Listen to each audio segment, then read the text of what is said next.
Yeah, listener, it's a question I seem to answer a lot.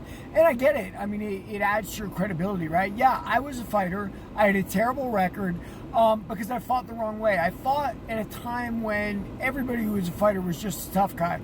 And I wouldn't pull out of fights. I'd take fights. I had no experience. I mean, my first fight was in Tijuana, Mexico.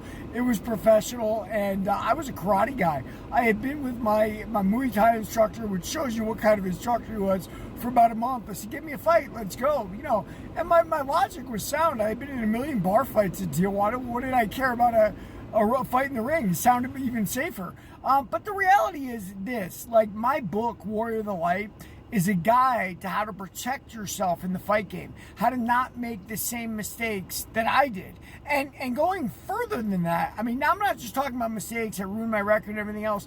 You can be with the wrong team. If you're with a bunch of guys that don't value you, you got to move on. And a lot of times it takes time. You got to move and you got to move, you got to move. You got to find the right place for you to nurture you. There's also, irrespective of the way people are or the way they want to treat you, you can't learn everything from one person a lot of times. You've got to be you got to be a sponge, taking in things from different places. Listen, I have a vast amount of fight knowledge. Am I capable of teaching everybody? No, I'm not really a good teacher. I don't like young fighter ego.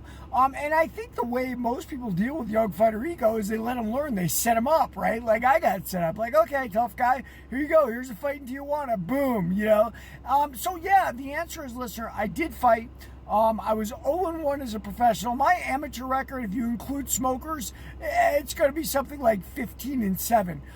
But listen, the records are not really important. I talk about that.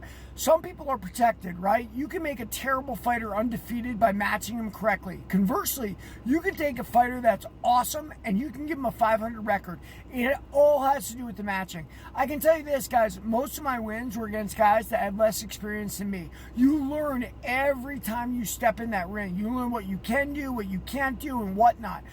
Did I ever beat a guy who was way more experienced than me? No, I don't think I ever did.